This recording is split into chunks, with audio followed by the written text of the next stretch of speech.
Cool. All right then. Good first words of Tina Town. Cool. I'm Xtina, and this is Tina Town, or rather, this is the void of Tina Town, and I'd like to welcome you all to our wonderful, wonderful town of Tina, but not just me. There's other people here, okay? Lots of really cool, fun people that, you know, we're pretty good friends. Other people I don't really know, like this person with me. I'm sorry, who are you? We've been working on this show for like weeks, Tina. It's me, it's Pat. Oh, it's Patrick. I see. You look different. You're wearing a hat right now. Well, I think it's mostly just that we usually see each other on Zoom calls. True. So I use some filters to deal with some problems I kind of have physically. Physical problems. Yeah, I relate to that, you know. Good old Pat and his physical problems. But anyway, yeah, Pat's a VTuber, you guys. This is Pat's fursona. Well, there's not really any fur, so I guess not a fursona. What would you describe yourself as? I'm a lot of plasma. I think I'm sort of a Slimer adjacent creature. Big fan of Slimer and his work, so I decided it would be cool if I also became slime. Yeah. So here I am. Yeah. Okay, that checks out. Or Lumpy Space Prince. Yes, Hope Trip. That makes a lot of sense too. But yeah, I guess we can go explore Tina Town now. Yeah. And do things that I would do around town, like go on a walk. Let's see what we find when we go on a walk. So a quick message from Pat to chat. We're soft launching this show. This is no rehearsals. Rehearsals are for the week. So there might be technical problems. There might be hitches. It's soft. It's so incredibly soft. Rion Sonora. It's a little tiny tender baby soft launch. So bear with us. We're figuring this stuff out. As soft as a baby's head. You can't smack it too hard, so don't smack us, please. Baby's head. Away we go to the... We're doing the trailer truck first, right? Yep. Okay, here we go. All right. Clap, clap, clap, clap, clap, clap, clap. Okay, great, perfect. Hey, this looks like a nice place for you to chill out by the street.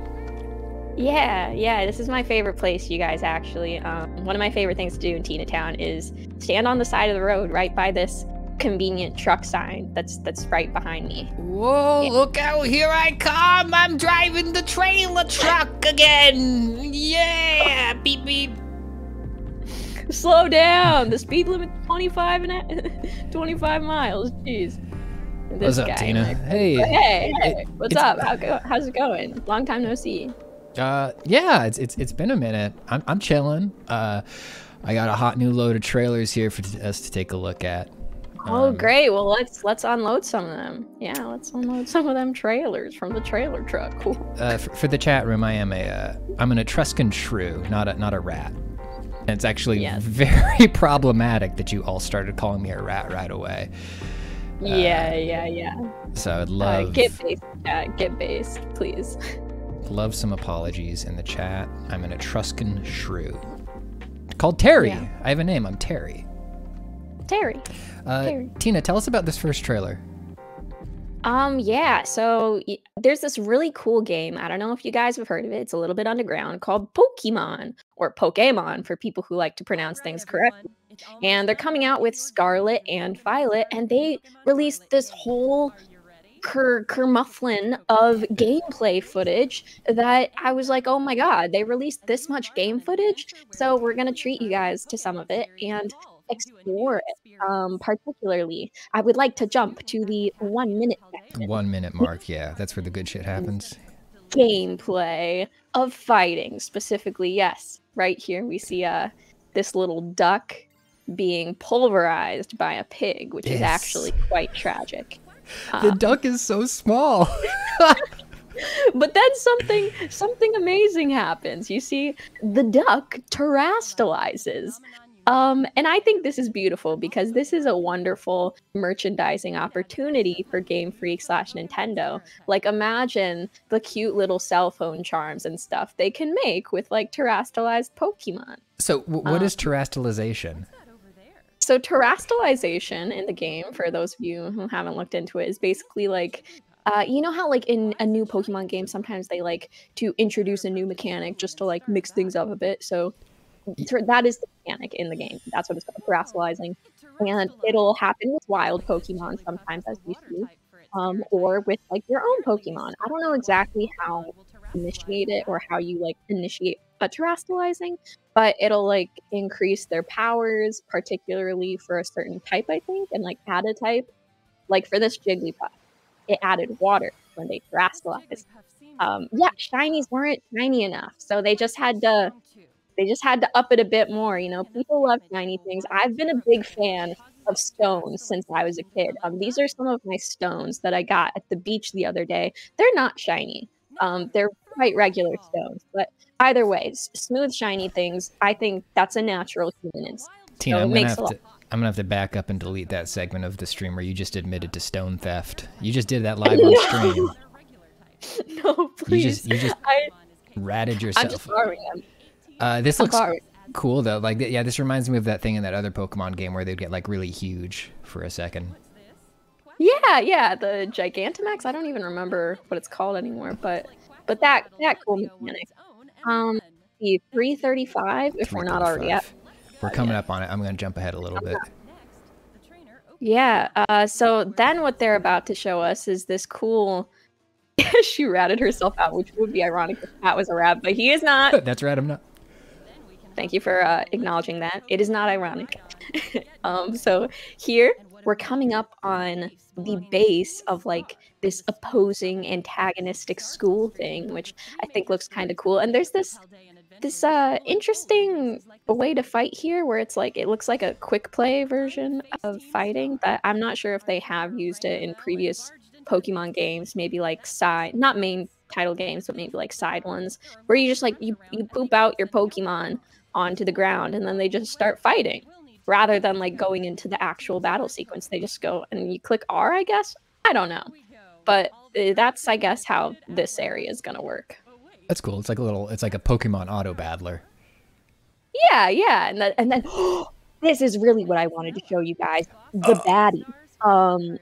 That's it. Yeah, Mela the baddie. I think, you know, Pokemon, they've gotten really smart with their marketing. A lot of people were like, "Oh, you know, they knew what they were doing when they designed the professors. They drew them to, you know, they have Oh, the and she's got a truck, Hachi Machi. and she got a truck. Your truck is better. Don't worry. Your And truck she is got better. a truck. Yours was too fast. Yours was too fast. Let's see, 5:30. 5:30. I don't remember what was at 5:30, but I guess we'll find out. Oh yeah, there's a big crab. Now, this is pretty similar to Arceus, in that, you know, there's big Pokemon, and I'm not entirely sure still what's different about it. But yeah, bro, like look at this big crab.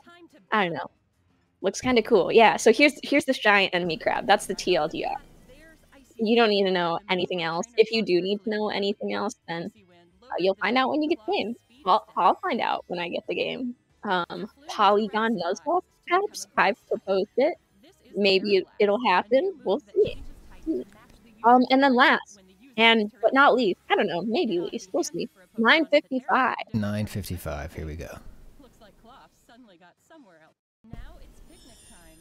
Picnics. What? Oh my god. Picnics. Yeah, this is the part that got me really excited because look, like a freaking Nintendog, you are bathing your Pokemon. You know, you're doing the little scrub thing. That's absolutely iconic. I feel like other Pokemon games have done a thing where, like, you know, you can let out your Pokemon in this area and you can play with them. You know, the pageants where you used to be able to like dress up your Pokemon and get like first place in some pageant prize. But hold up. You can make sandwiches. You can make sandwiches in Pokemon Scarlet and Violet. You'll never be hungry again. Maybe you'll get really hungry because you'll be watching yourself make a digital sandwich, whereas in real life you may not. You may be sandwichless. Now, So I hate to beat a dead, whatever the horses in Pokemon are. horses. What is the ham made out of? The ham? Wait, I mean, surely it's made out of some Pokemon such as our beloved Lechonk, right? Otherwise, unless, hear me out. So there's already fake meat, right? Like Beyond Burgers Yeah, and yeah, yeah. Impossible Burgers. And maybe Pokemon exists in a further along timeline of, you know, the modern day universe where they have like a lab grown meat because that's already a thing. That's like legit a thing, guys, where you can grow meat in a lab. Just like, you know, growing the stems, the cells, yeah, stem cells, whatever, something like that. It doesn't taste that good yet. Like people have taste tested it, and it's kind of mid right now. You know, it doesn't have the right texture, but you can lab grow meat. So perhaps they are lab growing Lechonks because I would like to believe that they're not eating Lechonks, but maybe they are. I mean, we're forcing them to battle. It wouldn't surprise me that much if we were also eating them. Also a good one, Faith. Faith said it's Fant ham. All right, let's keep. This looks pretty cool. I don't know if this is me, Terry the trucker. I don't know if this is going to be enough to get me. I mean, this truck lady is pretty enticing, but like, I don't know if this is going to be enough to get me back into Pokemon, especially after like Arceus did so much like fun, innovative stuff, and this feels like it's maybe not doing. Kind of just feels like Arceus too. Or more like, you know, a sequel to the previous big Pokemon game that didn't have all the new Arceus stuff. Oh, yeah. But I'm okay with that. I'm okay with being a you know, a nearly middle-aged trucker shrew, and I don't need these games to be for me. I mean, do you think like the lady's truck wasn't nice enough, or like the lady is not particularly your type? Is that? Oh, no, hang on. No, jumping back. No, she's great. She's a real winner. I'm looking at her. I'm saying, hubba, hubba, I'm in trouble. But yeah, I can do that without, you know, playing the game. That's true. You can just watch gameplay footage online. That's great. You know, she is good, though. She is really good. The eyeliners. The makeup, the scream. Oh my god. It's so cool. And I think this is like a reference to a very specific Japanese subculture where people kit out tractor trailers. Interesting. Yeah, you can see it in the background of like some old Street Fighter stages, and yeah, it's really cool. I'll need to look up what that's called. Yeah, that's pretty Boso cool. I would Zoku, love. says Grizzy. Oh, Bosozoku. Cool. I will look into that. Cause I like swag. I like disco balls, and cars are pretty cool, except for pollution. Other than that, they're pretty cool. That's true. Pretty great. You want to look at another trailer? Yeah. Let's. What else do you got, Terry? I brought along Minecraft Legends. Legends. Okay. This is another 23-minute one. Oh boy. Okay, here we go. Oh no. See, I looked at the Polygon article that had Minecraft Legends, and I was like, okay, here's the trailer. Perfect. I didn't realize it was a 23-minute gameplay of it. We can skip around again. We'll just skip around and explore exactly what this is. Minecraft feet, Minecraft Legends. Did you grow up playing Minecraft? You big Minecraft player? Oh yeah. I started playing Minecraft in middle school, which for me was maybe 2009 to 2012, sometime in between there. And yeah, I had a Minecraft t-shirt. It was super cool. And then I got back into Minecraft, I think during COVID, like so many people did, for whatever reason. Such a wonderful world. But you know what? Yeah, that's the idea. This is really pretty. I was getting completely distracted, but wow, this is pretty. I'm probably gonna play this. Yeah, do you like, I think you're closer to the target audience than I am, a 35-year-old, nearly middle-aged shrew. Is there like nostalgia for the world and like look of Minecraft or the characters of Minecraft, or is it specifically the game? Because that's the bridge that I've always wondered if these can jump, is like, are people attached to building things with their friends, or do they like the concept of and the brand of Minecraft? I think there is something about the brand of Minecraft that people really love these days, especially with all the content creators that, have built such a culture around Minecraft. Because I think like the main draw initially to, the first heydays of Minecraft and then its resurgence is that like you can truly do so much of it, so much in it. And I touched on this in a Wizard 101 video essay on TikTok about how like it's a lot easier to blow up games that are very like customizable, like Minecraft, Roblox, GTA, things that have a lot of possibilities. You can make lots of different types of content with it and like keep it fresh and everything like that, rather than just recycling the same content. Like if you're playing, a pretty linear game, a different content creator can play it, but it's still more or less the same thing, just with a different face. But yeah, Minecraft can be just so fun and so unique, and now it's so popular and there is a culture around it. So I would say it's like a mix of just like being a really fun game and it also just being nostalgia of this thing that is so huge now. Yeah, it almost strikes me as like non-Minecraft games, like games outside of the main line, sort of strike me as like nearly just Minecraft merchandise, right? Like a thing that like your aunt would pick up for you because she knows you like Minecraft, right? Yeah. Like I was at the truck stop and I saw a Minecraft shirt and I got it for you, right? And it's like, well, yeah, I enjoy. Okay, yeah, sure, I'll take this. Yeah. This is cute though. I still have no idea what the fuck this game.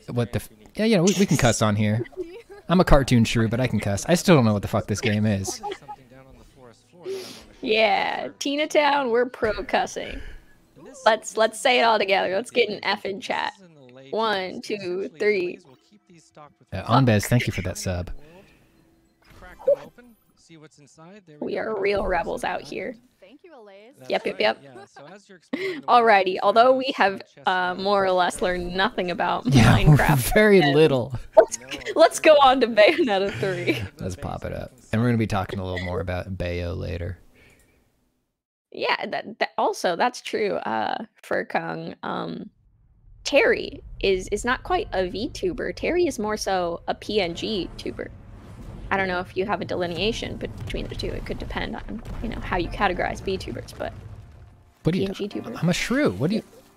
What? I'm sorry. I'm sorry. I don't know what I'm talking about. I didn't get a lot of sleep last night. Don't pay attention to me. So I watched this trailer ahead of time, and it's really weird, like pacing wise. Not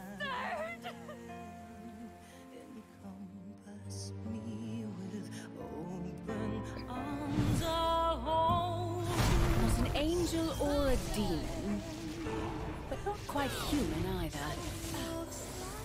Who are you?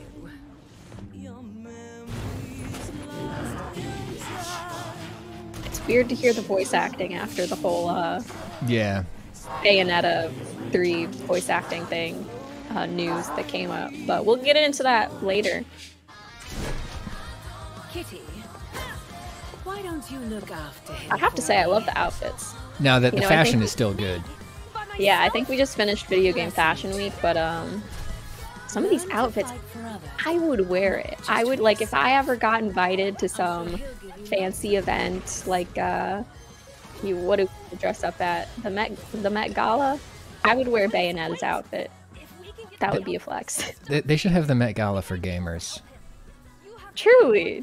Is that just like, I don't know, TwitchCon, the Streamer Awards, something like that? Does anybody fucking ball out for that? Does anybody show up looking really fresh for the Twitch stuff? I don't think for TwitchCon. I think, you know, people for TwitchCon still dress pretty casual. Oh, cool. Oh my god. Also, I have no idea Especially- who that is. Is that Bayo who just turned into that? I don't know, but she's cool. They're cool.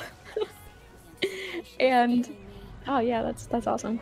But I think the Streamer Awards, the thing that Cutie and Maya started, I believe, people dress up for that.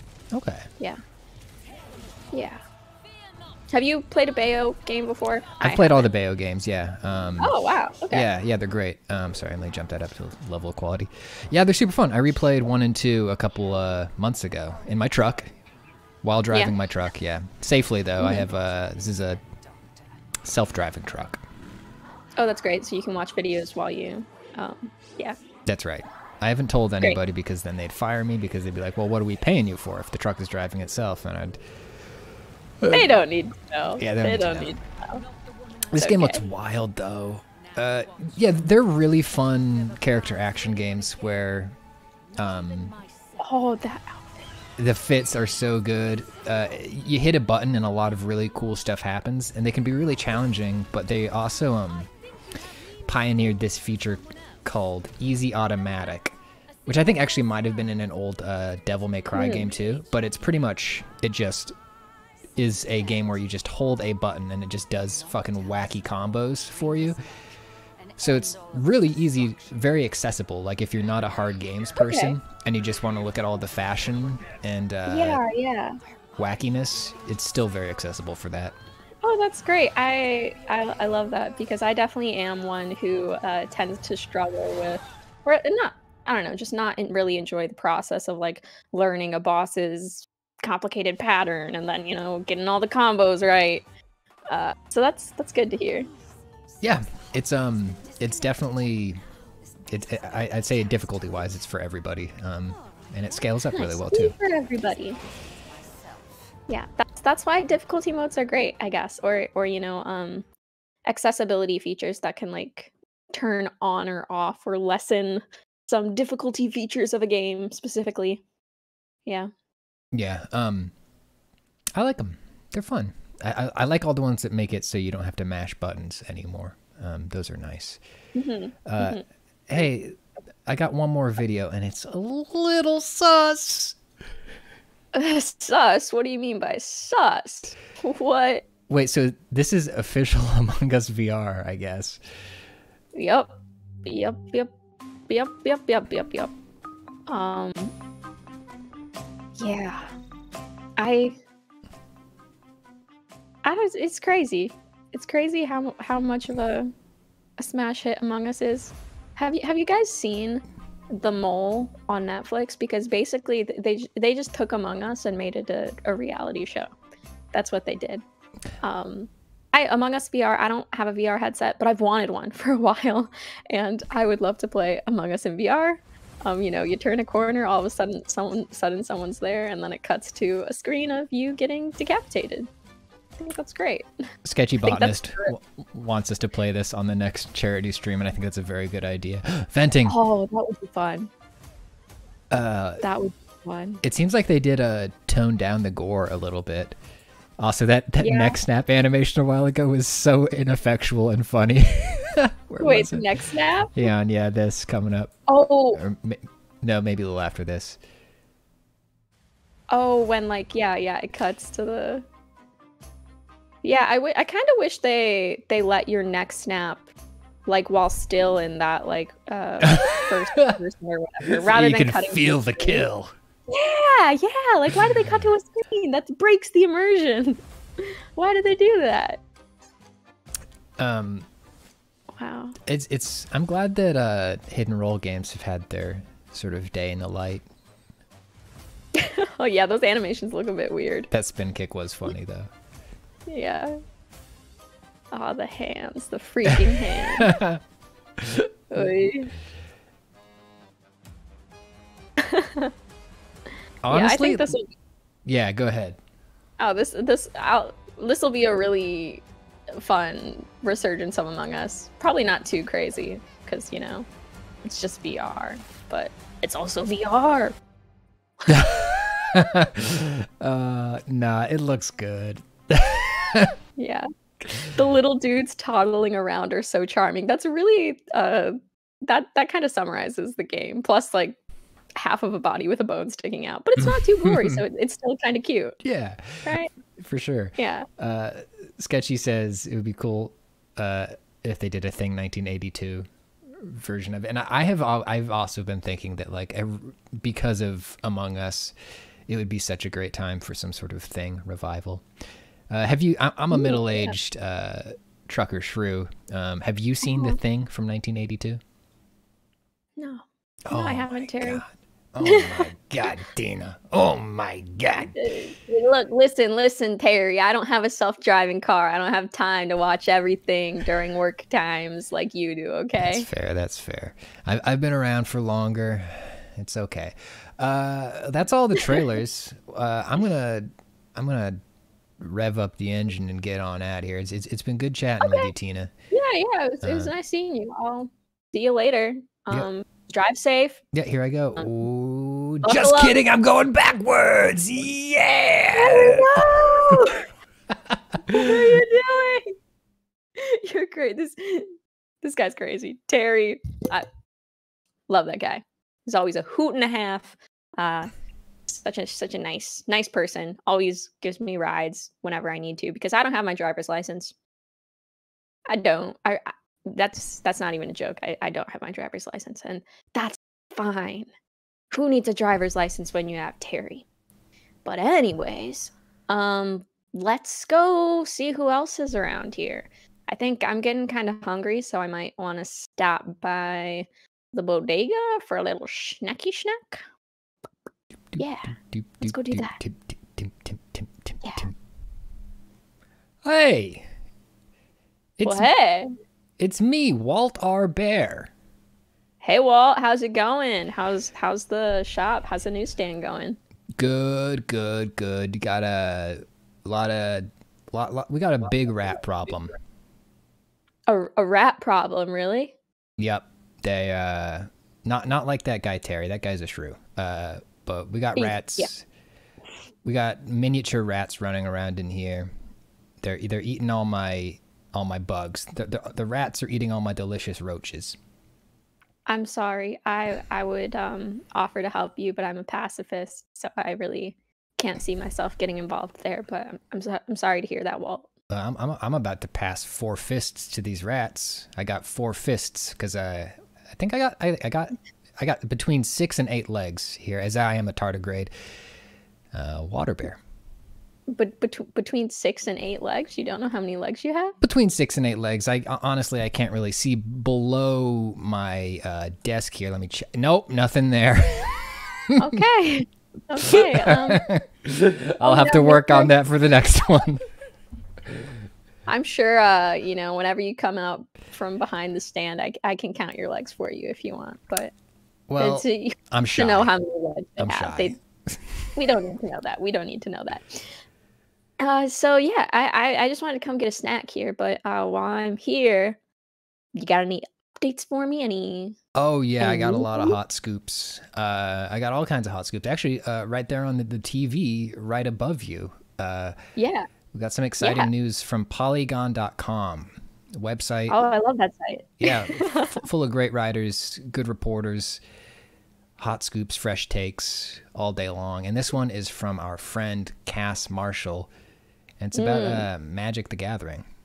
Yes. Magic the Gathering. Oh my gosh. Okay, so Magic the Gathering, Junji Ito cards. So this whole thing from what I've heard about this scoop is that you know, you can get these specific cards, the Junji Ito drop, for about $30 in Japanese or English. They were available starting yesterday and will be available for a month before they are gone forever. And this is all a part, some of you might be thinking, you know, Junji Ito in Magic the Gathering, what's going on here? It's part of MTG's sub-brand Secret Lair, which is basically the Funko Pop or Fortnite of card games, where they add new things every so often and they drop it temporarily, and it's supposed to attract new people. Like, they've had cards before that are Fortnite, actually. They have had Fortnite in Magic the Gathering as a drop. Stranger Things, Street Fighter, The Walking Dead. They have had a variety of fun cards, and I have mixed feelings about it personally. Personally speaking, while I have mixed feelings, the Junji Ito cards, I love them. Maybe it's because I love Junji Ito, but I don't like the Fortnite cards. I don't like the Fortnite cards at all. I think they're cheesy. I think even having it as a sub-brand of Magic, like, kind of like dilutes the Magic brand, and it feels cheap because it just, like, I feel like it doesn't fit well. Even though, like, I like Fortnite. You guys have seen me play Fortnite. Am I just being judgmental here? Well, I don't know. I guess what it would come down to, like, are these tournament legal? That is right where my brain goes. Like, can somebody drop a fucking default dance on you in a Magic the Gathering tournament, or are these like self-contained little systems? Yeah, they are not tournament legal. It is completely just for collection. Yeah, for the aesthetic of it all. Yeah. I'm okay with it. Like, Magic the Gathering is already such a weird mix of every conceivable genre at once. It sort of seems like a natural fit. But that said, you know, I think I would probably get pissed off if I saw Fortnite Jonesy on a Magic card. Oh, Fortnite. Yeah, because I don't know. Mixed feelings. I feel like some things fit while other things I'm just kind of like, I become a cranky boomer, you know. And I'm like, why is this in my card? Even though I don't, it's not like I have to buy it. Not like it's tournament legal. Just like, you know, the Walking Dead set, for instance, or the Stranger Things set. I feel like they could have been a lot more Is it creative. just like JPEGs of Norman Reedus on there? Yeah, basically, yeah. So they have just like a card that just says Dustin, Gadget Genius. And then they only have like one really supernatural card where it's the Mind Flayer. But they could have had a cool card like a Demigorgon, or like come up with new Stranger Things creatures or whatever, or like help to expand the lore with Magic the Gathering. I don't know. Yeah. But yeah, the thing with The Walking Dead, they just have Glenn, the voice of calm. And while I love Glenn and The Walking Dead, it just feels like a lame Magic card. I love having a Magic card called Glenn. I'm actually in favor of this. Folks in the chat room are letting us know that most of these are alternate arts for existing tournament legal cards. So, like, they don't add new abilities. So that I did not know. So you could probably drop one of these on the table, as long as the card itself is not tournament banned.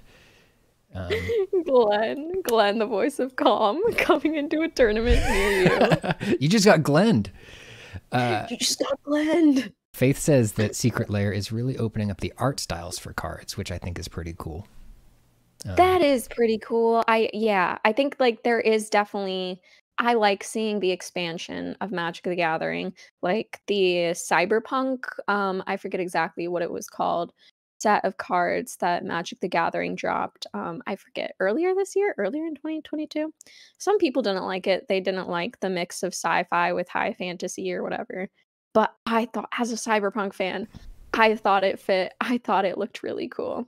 So yeah, I could think it's, all personal taste, really. Like, I personally don't like Fortnite or seeing Glenn in Magic the Gathering, but other people do. So I just have to deal with that. Some cool rat drawings in this other drop here too. Yeah. Shall we wade into the story still developing Bay of Netta? And so yes, we'll start this one with the disclaimer that this story is very much still developing, but we have some details on the page here. There's a kerfuffle. Kerfuffles happen, you guys. Kerfuffles happen. Yeah. Oh, Walt, what do you know about this kerfuffle? So Helena Taylor, who is the original voice actor of Bay of Netta, which is what I'm calling it now. Yes.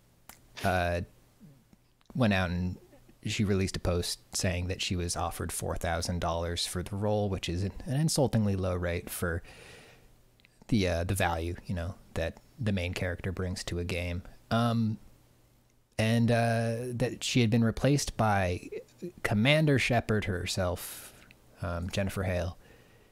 And Kamiya, the guy from Platinum Games, was briefly banned from Twitter for talking shit back at her. Jennifer Hale released a statement, a very, very diplomatic statement, we'll call it, that just pretty much says, I can't say anything about this right now. And that is more or less the extent of the reporting, the solid reporting on it right now.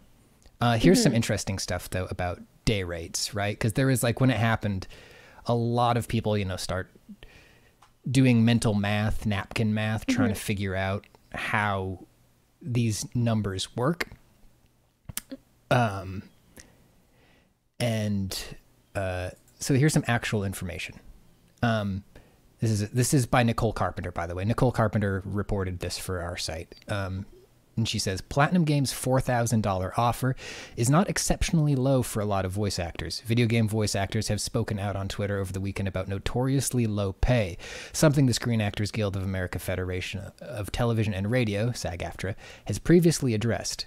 SAG-AFTRA is a labor union for actors Taylor is a member of that regulates minimum rates for eligible performers and works.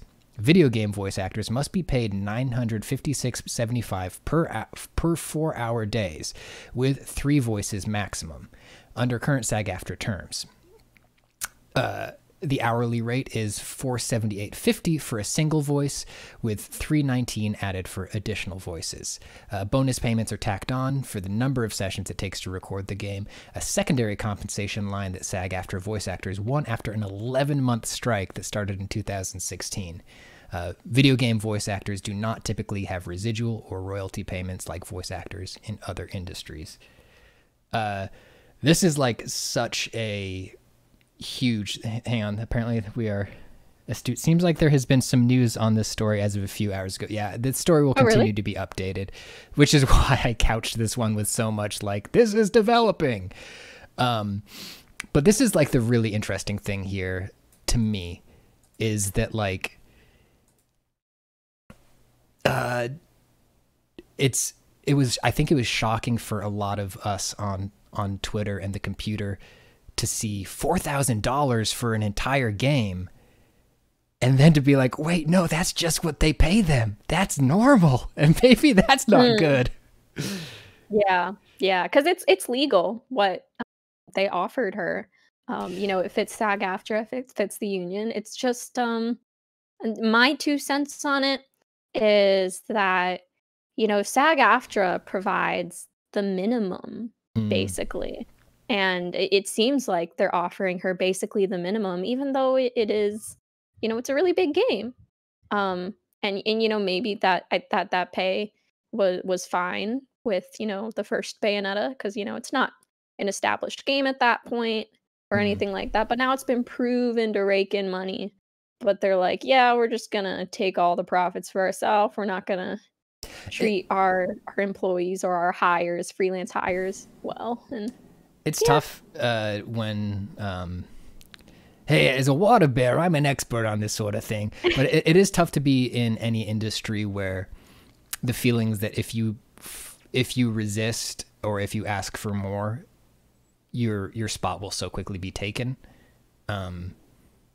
And I know a lot of freelancers who end up in a position where, you know, they're doing work for less than they should, because they simply know that you know, they don't hold the power. They don't hold the cards in that situation.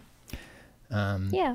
So kind of bummer news, and we'll see how this one develops. Maybe it'll turn out everything is okay. Oh yeah. Before we move on to the next article, I just I'm not going to be able to concentrate until I say this. Out of Time Traveler said, "What I'd love to see for IP MTG cards: the cereal monsters, Count Chocula, Boo Berry, Frankenberry, Yummy Mummy, and Fruit Brute." I love that. And I think, you know, Fruit Brute as a Magic card, it can be like Fruit Brute, the Destroyer, and it has this really epic art. I love Fruit Brute. That's one of the good weird cereals. Hey, more Pokemon. We got a freaking frog over here. Yeah, this one is really quick. I just I wanted to see this story because it's cute. It's a cute frog, and I just wanted to look at the frog. And there's a little bit of a discussion to be had here, I think, on this frog and Pokemon and art styles and stuff. Belly Bolt is really cute and is a frog, right? And if you've been on the internet, you might know that frogs are really popular on places like Tumblr or like even you know, places on Twitter and Instagram. People love drawing cute frogs, right? Have you seen cute frogs on the internet, Walt? Oh yeah. I got a whole folder of them on my Gateway 2000. Yeah. So you know, it's just this phenomenon of like the cutification, the frogification, the circularification of things, where things are just becoming more circular and cute. And, you know, the closer a thing is to just like a blob or a circle, the cuter it is. And so if we go to the Belly Bolt Google search images, you'll see that Belly Bolt is kind of it's very round. It's just a big blob. It's just a big round frog. I think they just saw all the cute little images, and they were like, yeah, this is how we're gonna redesign the frog. Because some people say that Belly Bolt was based off of a former design of a Pokemon that scrapped. And the former design was not nearly as cute, but then they were just like, let's just make our friend nice and round, and then everyone will love him. I am loving what I'm seeing here. I mean, I'd love him too. Like, imagine a plushie, like a big squishmallow, just looks like Belly Bolt. Oh my gosh. I feel like there has been a sort of re-blobification of Pokemon, right? Yes. And you can see it just looking at the Pikachu designs from like launch until like the middle of his life. Actually, is Pikachu still a skinny legend? Middle of his life? That makes it sound like he's heading towards death. I mean, listen, none of us live forever. Not even tardigrades. But like they lengthened and thinned Pikachu for a while, and I really hope that they make him round again. Yeah. Heck yeah. I do enjoy a plump Pikachu. Plumpachu. Not eating sense, but you know, plump to cuddle. For sure. Do you have any Pikachu plushies? No, actually. I had a really big plump Pikachu plushie growing up. I lost it in the move from Texas to Chicago. My roommate has a Pikachu plushie though. Nice. Yeah. I'm a middle-aged, I'm a nearly middle-aged tardigrade who works here in this newsstand. I remember when it was really, really, really, really hard to get any Pokemon plushes. And one of the first places they became available was through a promotional thing at KFC. So I went to KFC and I got a Zubat. And then you became a diehard KFC fan for the rest of your life, I'm guessing? Every single day. 2 meals. Nice. Heck yeah. Love that. Love that for you all. Nothing can kill me. That's great. I admire and am jealous of your robustness. And I actually do have a Pika dog. Oh. If that is something that I own. But yeah, that's all. That's all. That looks real good. We got another news story here. Oh God. Speaking of round circular friends, Toad. Toad the not a toad, not a frog, not Forg, but little mushroom man. Apparently he sings in the new movie. I think, I don't know, the Mario movie is so much a musical as it is maybe there's going to be a couple songs, because Jack Black is confirmed apparently to sing. Jack Black is confirmed to sing. Yeah. But then Toad, played by Keegan-Michael Key, I believe, improvises a song in the movie. So the fact that Jack Black is confirmed to sing. Chris Pratt is not confirmed to sing. Thank God. I don't think Chris Pratt sings, so hopefully that, I don't know. I feel like having someone who is not like a singer and then trying to get them to sing might not be a great idea. But I feel like Toad singing an improvised song, that might be funny. And then like Jack Black like does like sing. Yeah, so, Jack Black's always doing his little like do stuff. Yeah, like, so he's like always Jack scatting. Black. Yeah. Jack Black singing makes sense. And like Toad doing a joke improvised song, I think that's kind of fun. So we'll see how that is. Thank you to Ollie Welsh reported this for us after Giant Bomb's Jeff Grubb reported a rumor that the film would have several musical numbers back in April. Jack Black confirmed earlier this month that he would be rocking out as Bowser. Keegan-Michael Key has revealed that Toad will sing too. Gosh, I just can't imagine Chris Pratt singing. I don't know. Maybe everyone but Mario will sing. I would like that. I would like it if everybody but Mario spoke. But that's it. Savage.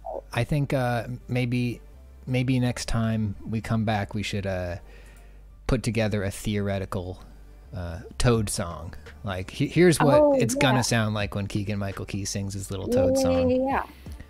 That sounds like a good idea. We'll do that. Hold us to that, you guys. Yeah. Oh shit! I forgot to put all your little jingles in here. Tina made a bunch of little jingles for all the segments on here, and I had so much stuff to do. I forgot to implement them. But yeah, we know you're busy, Walt. You're running a whole business here. Don't worry about it. We'll pop the jingles on for you next time. Don't worry about it. Yeah. So next up, I think on the newsstand we got Cartoon Network. Yeah, this is sad stuff. There. And yeah, the world of animation. Crazy. Oh, I just moved. Hey, speaking of animation, Hachimachi. All my characters say Hachimachi. Yeah, Cartoon Network is getting shuffled all over the place with this Discovery buyout, and it sucks. Do you want to read some of the stuff from this one, or should I? Yeah, for sure. So Warner Bros. TV Group Chairman Channing Dungey, I don't know if I said that right, but that's okay, in a memo to employees explains cuts that will lead to a loss of 125 positions, including 43 vacant slots being like they were hiring for 43 roles or whatever, or they had 43 jobs that they thought would need filling, but now they're no longer hiring for that. So, and that's including the vacant slots. That's 26% of the division's total workforce. And while the 3 brand labels, Warner Bros., Cartoon Network, and Hanna-Barbera Studios, will remain distinct, Warner Bros. And Cartoon Network development and production teams will be brought under one division, so they're like consolidating stuff. And apparently they said output will be the same. Okay, yeah, sure. Yeah, that's what I was like. I was like, am I missing something here? Is there something missing? Because I don't understand how you cut that much of a workforce and you're like, yeah, output is going to be the same. And all of this is happening right after, if you heard of all the animation stuff being cut off of and canceled off of HBO, which is all a part of CEO David Zaslav, again, names, who previously ran Discovery, pledged to cut $3 billion from the company, Warner Bros. Discovery. And he's taken an aggressive approach, you know, just cutting stuff. And I think it's an interesting strategy to just be like, screw you, animation, when I don't know the insights of business and like streaming monetary revenue, but like Netflix seems to be doing really well with animation. Like they got Arcane, they have Cyberpunk Edge Runners, they have like a bunch of anime on there, and Arcane and Cyberpunk Edge Runners, really damn good. But I don't know. Yeah, I think it's like it's safe bets, right? It's like both Cyberpunk and Arcane are tied to incredibly popular IPs. Like, that's true. The fact that Arcane whips ass is,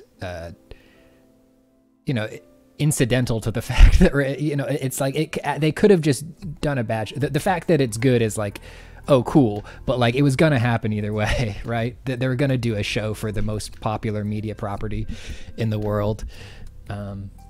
Yeah, I think they regardless, like, you know, like the show would be like somewhat successful, but I think the fact that like the shows were actually like really good and like Arcane even like got an Emmy, I think that's really cool, because like there's a lot of video game adaptations that don't go over that well, like Dota. Wait, you don't love Dota Dragon's Blood? The Dota show? Do people actually like that? I don't know. I tried watching it once and I was like, my roommates and I were not fond of it. But maybe it's because we don't play Dota. I don't know. I don't play League anymore. But I still liked Arcane. So I don't know. Animation, maybe it's a tricky business, or maybe people just don't have as much regard for it because it's seen as childish. That's just kind of me projecting my own opinions of what people might think of animation. I don't know. Yeah, I think I know nothing. It's possible, right? Like it's not the thing is like it's not easy to make, and it's not incredibly, yeah, it's not high, it's not low input high output as an art form, right? It is magical and good because every single moment of it takes an incredible amount of effort, unless you're just making like for example, if you're just making like a water bear's mouth change between two different states, like that's easy, that's baby shit. But like having somebody walk across the room in animation, something that you just completely take for granted in another medium, is a huge undertaking. And these fucking joyless bastards are trying to take it away from us. Joyless bastards. Clayton, our very own Clayton, just came in and said that Polygon's very own Austin explained how Arcane was super expensive and wouldn't have happened if Riot didn't put up all the money to make it, and Netflix just swooped in at the end. Publishing. That's interesting. Sense. That's interesting. I'm just tangential thing. I'm excited for the Valorant show whenever it happens. It's not like it's been confirmed or anything, and it's still a relatively new game. But like, I'm pretty sure they're gonna do it. I'm pretty sure they are. And when they do, like 3 or 5 years from now, whenever they start doing it, I'm excited. I'm excited. I'm gonna be on it. They're casting nearly middle-aged tardigrades, and I said, hey, that sounds like me. So keep an eye out for me in the Valorant show. Yeah, bummer. Oh. I literally don't know what it'll take to turn around like animation stuff. There is, you know, labor has been a topic on today's Tina Town, but yeah, you know, they have a union. Unions are only so powerful, right? Unions can't decide who does and doesn't get fired. They don't get to decide the priorities of the people who hold the purse strings. So hopefully, you know, some organizing can happen to try to make stuff better, but like it's sad. Yeah. Before we move on to the next article, Meme Shark has asked you, Walt, name one Valorant character. Clorp.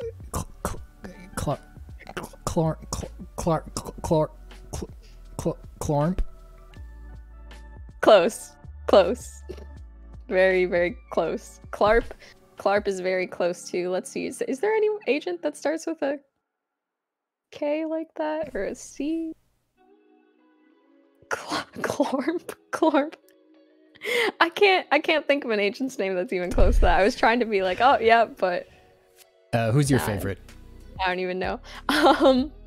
My favorite, I kind of really like Neon because she's kind of cool, she's kind of edgy, and she's also Filipino. So hey, shout out Filipinos. Sorry, I just saw the. Sorry, I'm watching the. I have something up in front of the stream, so I just got to see the fuck boy face. That's great. Good work. Oh. Yeah. But I main Viper. I'm currently a Viper main because I don't know. I'm not a good duelist. I'm not good at running around and doing things. I'm good at whatever Viper does. Or maybe I'm just not good at the game. I don't know. Anyways, see, you have this cool article pulled up. Overwatch. 2 players aren't happy with the game's cosmetics and store prices. Yes. And thank you to Austin Goslin for reporting this one out. Yeah, Austin, who mentioned the Arcane thing too. Yeah. Overwatch 2. Definitely a big overhaul from the Overwatch 1, I guess, monetary model. And then, you know, they're basically going the Fortnite route where it's like a rotating store and you can buy skins with coins. About 1,000 coins is $10. And people are like, store is crazy. I don't like it. It's whack. Oh yeah, I got a good JPEG of it that you sent me. Oh yeah.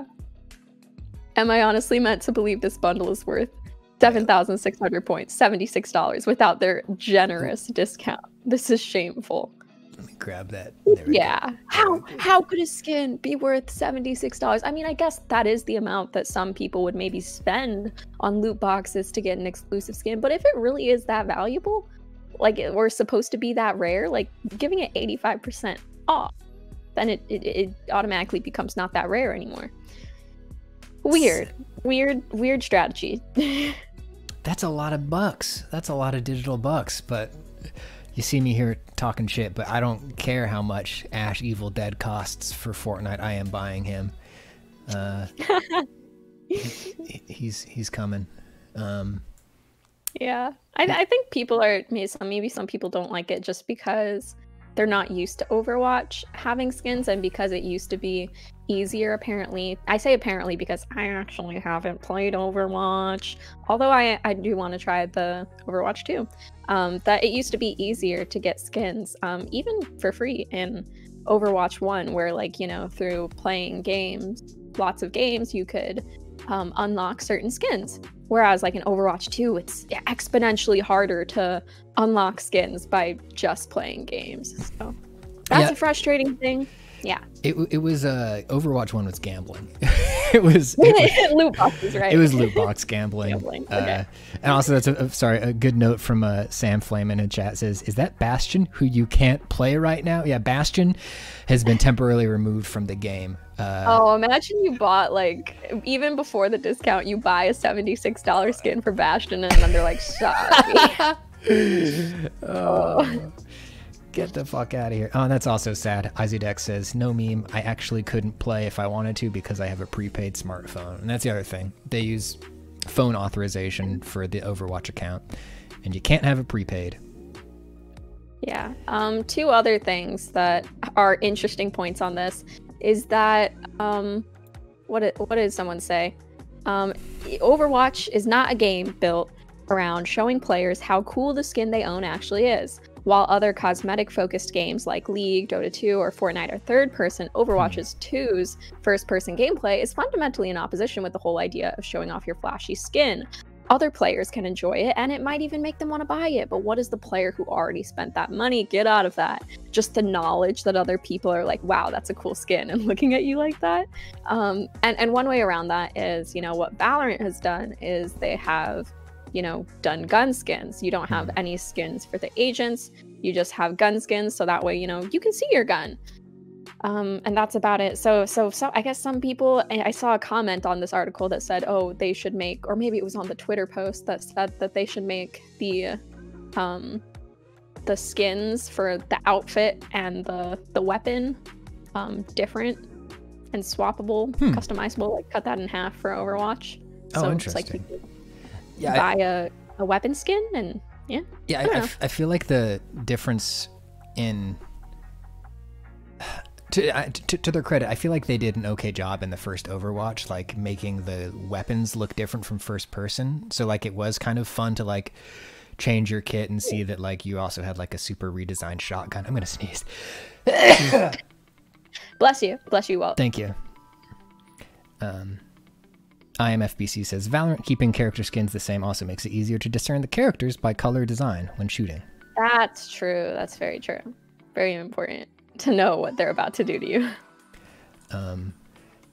Yeah, what else do we have? Oh, speaking of League and Valorant and Apex and hero shooters, we got a whole bunch of new ones, and we bundled them up. This is something, that I feel like I'm super interested in, just because out of all these games, I used to play League. I tried Apex once, didn't like it, and I currently play a good amount of Valorant, so I have a personal vested interest in this. Cassante, pardon me if I am just mispronouncing that, was announced for League, and even I, as a person who no longer plays League, I find this really interesting because, fun fact about League and Valorant is that they kind of have the agents and champions in sync these days. So Neon and Zeri. Neon is a Valorant agent and Zeri is a League champion, and those were kind of designed in tandem, the League and the Valorant teams. And if you look at them, they have like the exact same hairstyle, they have like the exact same face basically, and they're both electrical based heroes or whatever. The only difference is like their color palette and their outfit, but they're like so similar. And most recently we got Neela and Harbor, and they're both Southeast Asian people who control water. And so I'm really excited to whenever I see like a new League champion now, because I'm like, oh, this probably hints at what the next Valorant agent's gonna be. Cool. So might be a tanky one. Meme Chart says they're voiced by the same lady too. Yeah, they're voiced by the same lady, but apparently she did. I haven't heard the League voice, but apparently she did a different voice for them. Like she tried to make them different voices, which is interesting. That'd be interesting to see a side-by-side comparison. And then the last one, Apex, the third child. I'm just. Oh yeah, there's Harbor. Great person. Apex Legends, the third child I was leaving out so rudely. They announced a new legend who is Catalyst. And the notable thing about Catalyst is that she's trans, which just adds to the amount of diversity that Apex Legends has in their roster, which I think has been impressive from the get-go. Pretty cool. I like her character design. I like the neon hair. Good stuff. Yeah, it's it's cool. They had some trans folks working on the team, helping develop the character. She's a gamer. Wait, no, I thought those were dice. I thought she was rolling some dice. They're crystals, and when I watched this, I thought that was so funny. I'm like, wow, they really captured like women and the LGBT community, like a crystal girly. Like they really they knew who they were talking to. Brandon Ship said, I thought Brandon Ship says, I thought they said a character who is Catholic. Yeah. Finally, some Catholic rap. They read palms later in this video, and I was just like, okay, when are they gonna start talking about astrological signs? Like they have the dyed hair, like it's also perfect. Oh yeah, yeah. She does like stuff with the moon, right? Like she's like a moon wizard. I don't know shit about Apex. I don't even know either. I have played very little Apex. When I say very little, I mean like 3 games in the course of my life. Meme Chart says she's goopy. Goopy? She does stuff with goop. Let's see. Hang on, that might be the goop. Show us the goop. Show us the goop. That is goop. Oh, I missed the goop. I was looking at chat. That's funny. Yeah, some fuckers just got gooped. Goop. Sad. Very Goop cool. alert. Goop alert. Yeah. Uh-oh. Oh, yeah. And then, wow, are we at the bottom of the news pile? I think we might be at the bottom of the news pile. Oh and I found something. I found something down here. Thank you to Holly Boson for writing this one. I think that's a freelancer. Nice. Solid Snake's butt-hugging suit was the real star of Metal Gear. Let me adjust that. It's too small. Much like Snake's butt in Super Smash Bros. Brawl. Too small. No, I know you are a Metal Gear fan.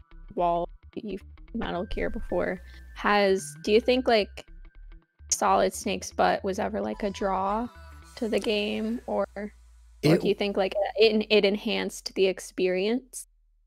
There is an incredible amount of intentionality to the size, shape, and placement of Snake's ass in the Metal Gear games, and I'm not even kidding. Like it is clear that Hideo Kojima or someone on the team was working on the character model and said like, we need more definition in the ass zone.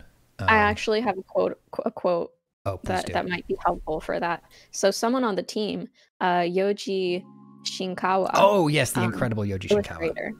Yes, they say, I always try to make my characters look sexy, Shinkawa said in the documentary Metal Gear Solid 2, Making of the Hollywood Game.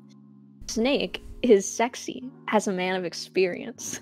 And, you know, with experience, apparently with experience comes, you know, you're running around and doing lots of things, carrying heavy weapons, doing whatever. You work your glute muscles. I think that's what it's coming down to. I mean, he does crouch a whole lot, right? Like right. It makes sense. It makes sense. You need a low center of gravity to sneak that much. Yeah. That's interesting. Yeah, Shinkawa's notes on Snake's character reference sheet suggest the suit should resemble Batman's. In the late 90s, Batman meant Batman and Robin, the 1997 superhero movie that embarrassed Batman away from our movie screens for another decade. While garish and abrasive in all aspects, its shamelessness is often summarized with a costume decision: the addition of nipples to the Batsuit. Oh, great. I did not read that part of the article. That's funny. Something I thought was interesting about this was the social media movement, #FreeSnakesButt. And there was even a change.org petition called Give Solid Snake His World Famous Ass Back in Super Smash Bros. Ultimate. And this is very similar to the Mario movie outcry when they saw the poster. When the internet saw the poster for the Mario movie, people thought, why is he so deflated?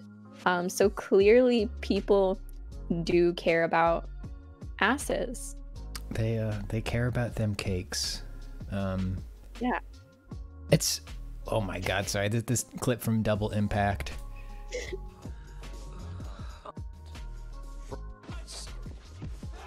Oh wow. Van Damme would always show off his ass in his movies. That's great. I could do this bits. No This is basically problem. Solid Snake, yeah. This is what Solid Snake. This is part of the Solid Snake lore. Either the past or the future. I think the future. Like when Solid Snake retires one day, that's what he does. This comment. Chief Chongo, I'm on this sneaking mission, but the clap of my ass cheeks is alerting the guards. There's actually a recording of David Hayter saying that. It's great. Oh, really? This is a really good piece, though. It's a well thought for a piece with as silly of a high headline as this. It's interesting. Yes. It goes into the concept of the female gaze, who characters are designed for, and how they're meant to be looked at. And yeah. I was pleasantly surprised by the article because I thought it would just be like another silly butt article. Because, you know, we at Polygon, we love a good butt article. Mm-hmm. We love to talk about characters' butts. But this is like, this goes in depth about like, let's actually talk about the purpose of a butt, specifically on Solid Snake, specifically on like a male, specifically what the creators were like thinking, and you know, some video game history. It's really very in depth on a butt. Oh, now, yeah, we went in depth on that. Hey, I think that's all of our news. Anyways, yeah, that's our news. But one other person I would love you guys to meet before we head out.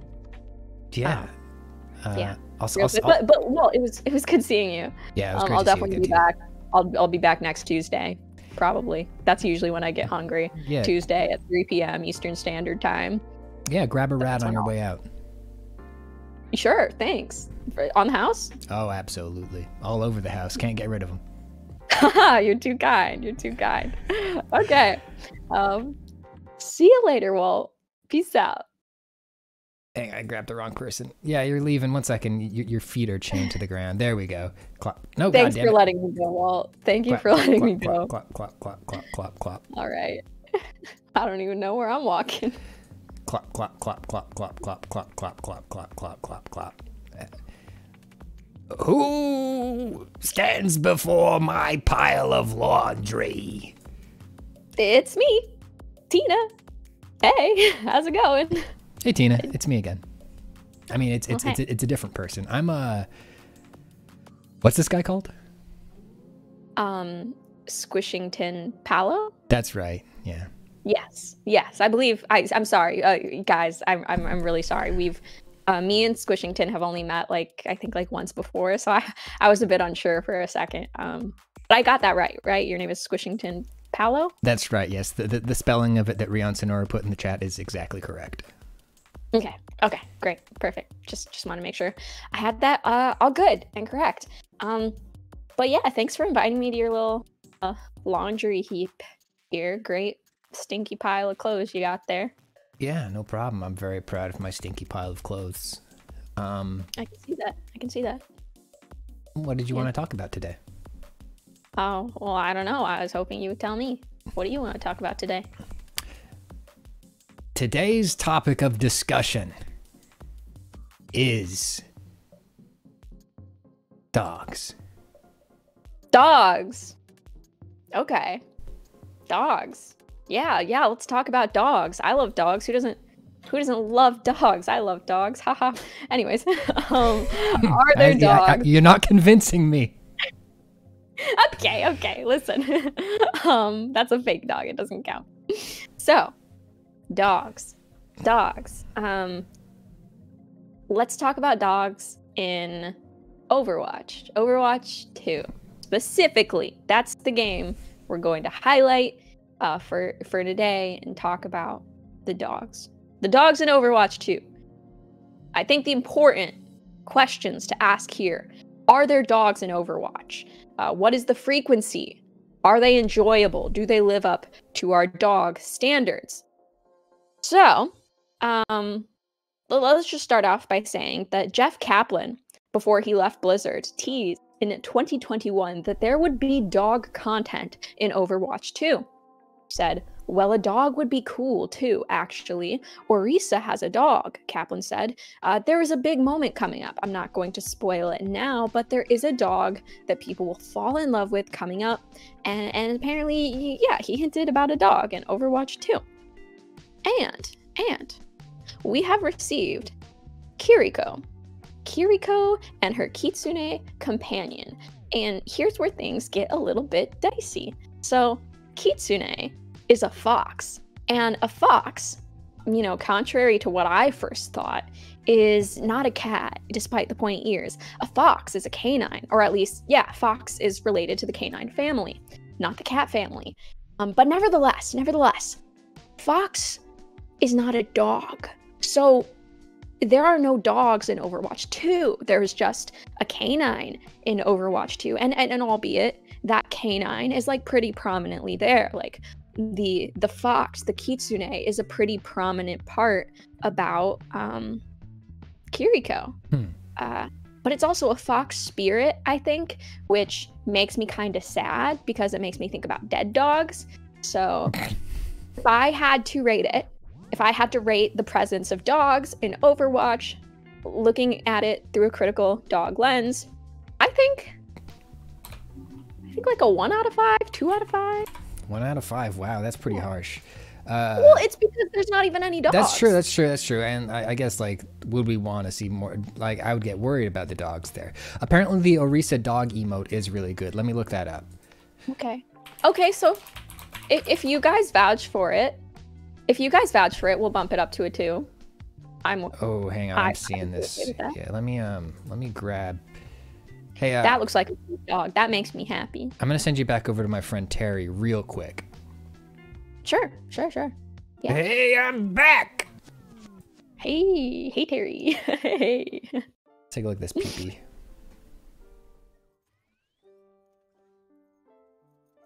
Oh, that's cute.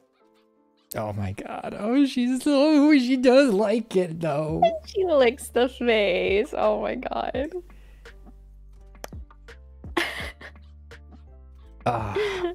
The thing that I don't buy is that this dog would not fucking despise Orisa. Like, Orisa is like 1,000 vacuums tied together. Oh, that's so true. And we know how dogs feel about one vacuum. Yeah. So it's probably... See, the thing is, either it's not really realistic, that makes it all the more sweet and gut-wrenching, because, like, here is Orisa, a person who never thought they would be able to have the love of a dog due to their loud vacuum sounds, and they've finally gotten the present of a dog who will accept them and still love them despite their loud sounds. And I think that's, like, cry-worthy. That is actually very sweet when you put it that way. So this is a dodo video in the making right here. Yeah, let me go back to... see you later, Tina. I'm out of here. See you later. Peace out. And good point. Maybe the dog is deaf, which in that case, I think that makes for some beautiful lore about. That makes it even cuter. Puppy. Oh, okay. I'm bumping it up to 2. All right. I'm definitely bumping it up to 2. You know, this emote, it's not that prevalent throughout the game, or I don't even know if it's still available to get. But I'll bump it up to a 2. Okay, well, let's check our work here, make sure that we're not missing anything else big. So we have the kitsune, makes you a little sad because it's sort of a ghost dog and it's sort of dog adjacent as a fox. We have the dog emote. Are we missing any other dogs? Hanzo's wolf ult, says Meme Shart. Okay, but a wolf is a canine. They have not actually become a dog. That's true. It hasn't been domesticated. And it is also ghostly, right? It's sort of a plasma wolf. But we want... Maybe we're biased on our dog theory, but, like, personally, the way I structure dog theory, ethically speaking, in my head is that I want the dog to be alive. I want the dog to be happy. and I need the dog to be in good health. So that's my personal standards. Unless the dog is like like a dog in like one of those special dog wheelchairs, like that's great. Yeah, love those guys. Yeah, love those guys. Well, there it is. It factor, the Overwatch 2 dog it factor, 2 out of 5. Now get off of my laundry pile. Sorry, that's fine. It's kind of stinky here anyway. I gotta go catch my breath. Anyways, I'm sorry. That was a joke. Don't hate me. Anyways. Hey, we're back in space. Good seeing you. I guess let's just head back to the void. Bye. We're here. We made it. We're back at the void. Cool. Well, that was fun. Thanks for coming around. Were you following me at all? Did you come with me during that? No, I just been sitting out here thinking about like what construction you're gonna do and stuff. Yeah, thinking about, we got to keep tightening things up around here. I feel like this went okay. I feel like there's a couple missing pieces here and there, but I feel like we could do this maybe every week, maybe every other week. Yeah, that sounds pretty good. I thought it was pretty fun introducing you guys to some of my friends and some of the stuff we like to do. We clearly like to talk, as you can see. We love to talk. Terry's a little bit crazy. Definitely has gotten a few speeding tickets here and there. Walt is, Walt's a good guy. Walt provides, very generous. Gave me a free rat on the way out. And Squishington. Squishington is kind of like the black sheep of the town sometimes, I think, but we love Squishington nevertheless. It's always, they always have something fun or funny to say, I think. So. Yeah, one thing I noticed about all these guys, they all got the same voice.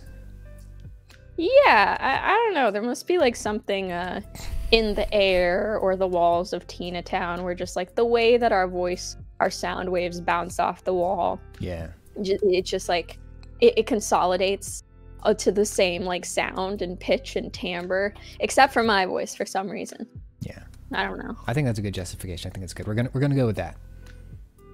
Scientific justification. We do not need to tame the shrew. Terry is just fine how he is.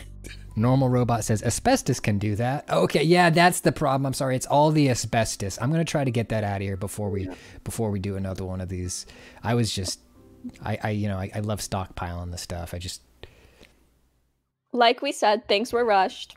Some asbestos was left out. It will be sweeped before next time. Mm-hmm. Yeah. All right, well, you want to say goodbye? No, I don't want to say goodbye. I've made so many new friends. Just kidding. Anyways. Bye! Yeah, we'll see you again soon. We might take a week or two off to tune some things up, but we'll be back with more of this. Chat, let us know if you had fun with Tina Town. We want to do more of this. Just a chill stream. Cool. Bye! Bye!